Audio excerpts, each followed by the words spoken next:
Good morning my dear students. बेटा मैं आपकी हिंदी की टीचर रेणु सैनी है ना। आपको मैंने जो है स्टार्टिंग में ही एक चैप्टर कराया था हिंदी ग्रामर में, भाषा और व्याकरण। भाषा किसे कहते हैं और व्याकरण किसे कहते हैं।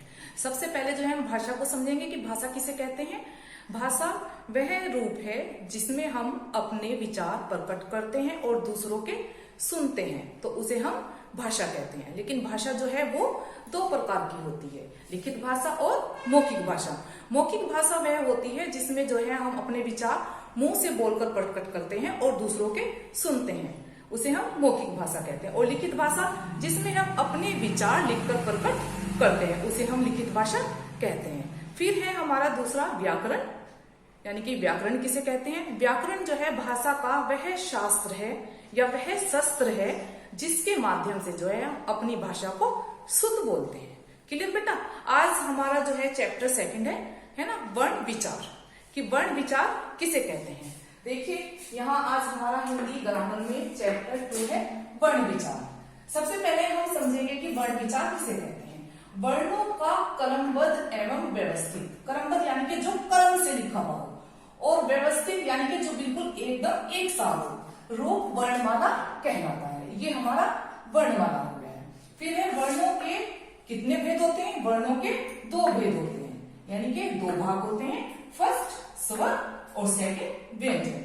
सबसे पहले जो है हम स्वर को समझेंगे कि स्वर किसे कहते हैं। यहाँ देखते हैं स्वरों का वर्गीकरण 3 भेदों के आधार पर करते हैं। 3 भेद कौन कौन से होते हैं। फर्स्ट है हमारा हर्ष स्वर, इसे बोलने में कम समय लगता है, यानी बहुत ही कम समय में हम इसको बोलते हैं, जैसे ए ई उ री आदि, तो बहुत कम समय लगा।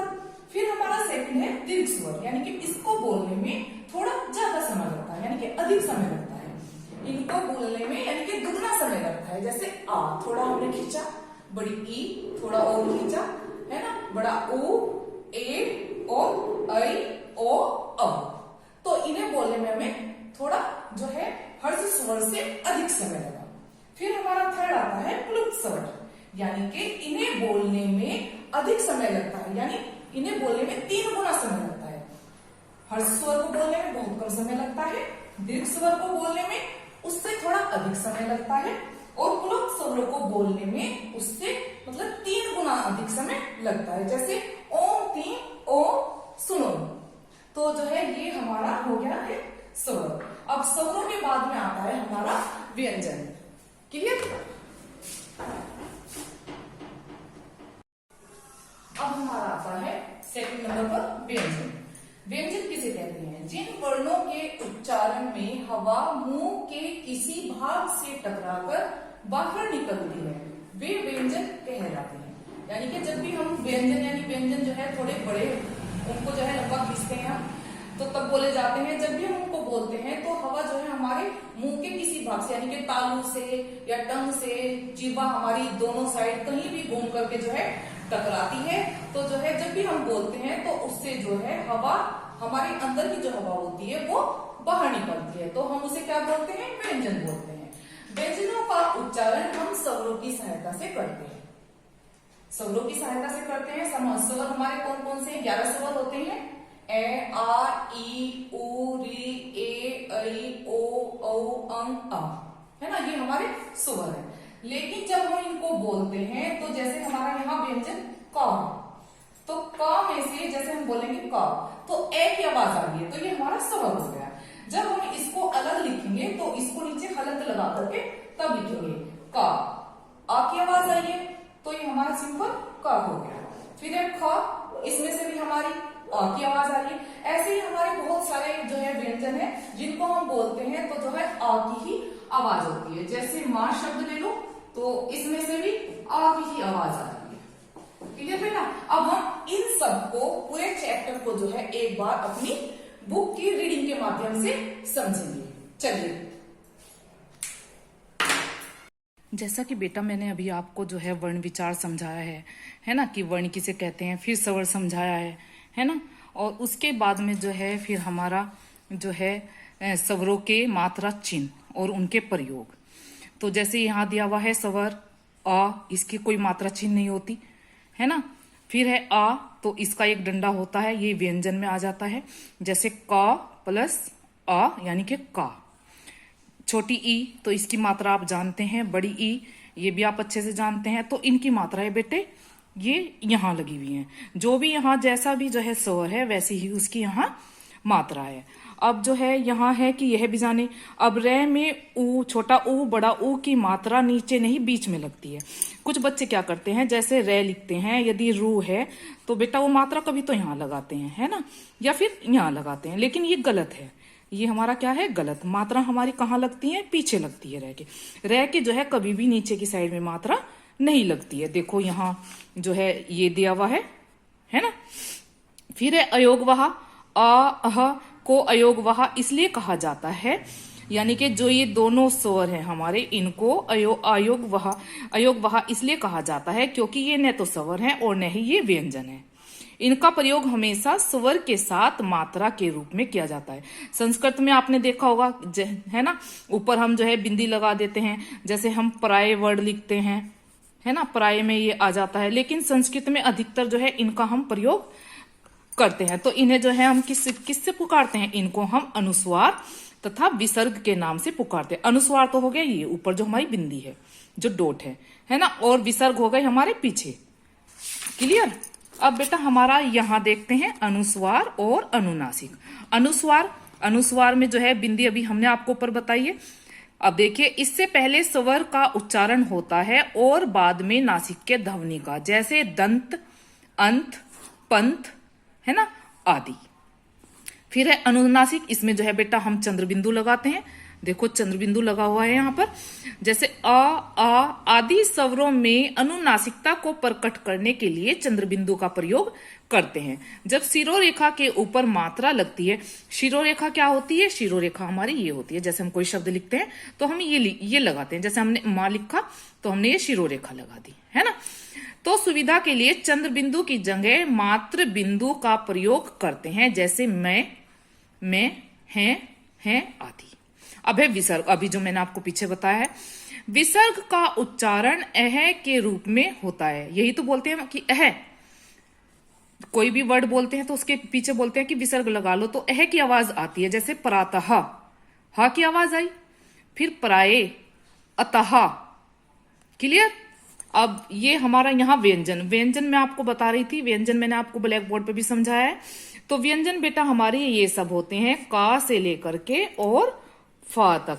अब देखिए ये का वर्ग है, इसमें एक वर्ग में 5 जो है व्यंजन होते हैं, 1 2 3 4 5। इसको हम यहाँ डा तक बोलेंगे का वर्ग। फिर ये हमारा चा वर्ग होगा अणा तक, फिर हमारा ये टा वर्ग होगा न्या तक। तो अब हमारे जो है फिर ता वर्ग, फा वर्ग, या, रा, ला, वा, ये हमारे अंतस्थ व्यंजन हो गए। अंतस्थ व्यंजन इसलिए होते हैं क्योंकि जैसे ही हम बोलते हैं तो हमारी जो टंग है वो हमारे नीचे तालू से चिपक जाती है, तो अंदर ही अंदर आवाज आती है। आप जो है इसका उच्चारण करके देखेंगे तो आपको अपने आप ही जो है पता चल जाएगा कि ये अंतस्थ व्यंजन है। फिर है उष्ण व्यंजन, जब हम इनको बोलते हैं तो एक गर्मी का एहसास होता है, जैसे शा, सा, सा, हा। फिर है आगत यानी कि जा और फा, इनमें जो है नीचे नुक्ता लगता है। क्लियर हो गया है ये। अब हमारे जो है संस्कृत में जो है संयुक्त व्यंजन है। संयुक्त व्यंजन किसे कहते हैं, जब स्वर रहित व्यंजन किसी स्वर युक्त व्यंजन से मिलकर लिखे जाते हैं तो वो संयुक्त व्यंजन कहलाते हैं। अब जैसे यहां दिया हुआ है, प्राय वर्ग का पहला वर्ण दूसरे के साथ और तीसरा वर्ण चौथे के साथ मिलकर संयुक्त व्यंजन बनते हैं, जैसे मक्खी, मक्खन। अब ये पहले के साथ दूसरा लग गया, फिर तीसरा लग गया, तो ये देखो ये पहला हो गया, ये दूसरा हो गया, तो ये सारे यहां दिए हुए हैं। फिर है द्वित व्यंजन, यानी कि इसमें 2 शब्द लिखे जाते हैं, एक आधा और एक पूरा। एक ही व्यंजन जब 2 बार आए, अब ये व्यंजन हो गया हमारा चा और आधा चा और पूरा चा।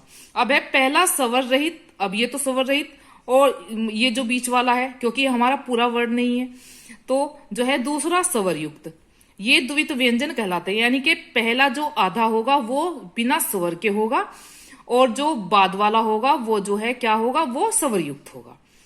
तो ध्यान दें, वर्ग का पहला, तीसरा और 5वां वर्ण तथा या, रा, ला, वा, सा से द्वित्व के रूप में होते हैं, जैसे पक्का, इक्का, सच्चा, बच्चा, बच्चन, सज्जन आदि। तो ऐसे यहां ये दूसरा दिया हुआ है। दूसरे और चौथे वर्ण द्वित्व नहीं होते। चा, घा, छा, झा, ठा, मतलब ये जो इस तरह के हैं ये द्वित्व नहीं होते, केवल व्यंजन के रूप में ही जो है ये नहीं मिलते हैं, और ये जो है ऐसे के ऐसे ही रहते हैं।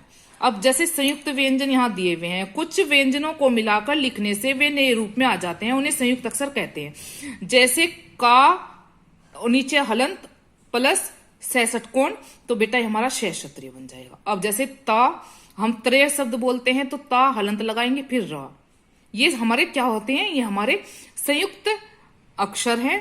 कौन कौन से हैं? शा, त्रय, गे और श्रेय।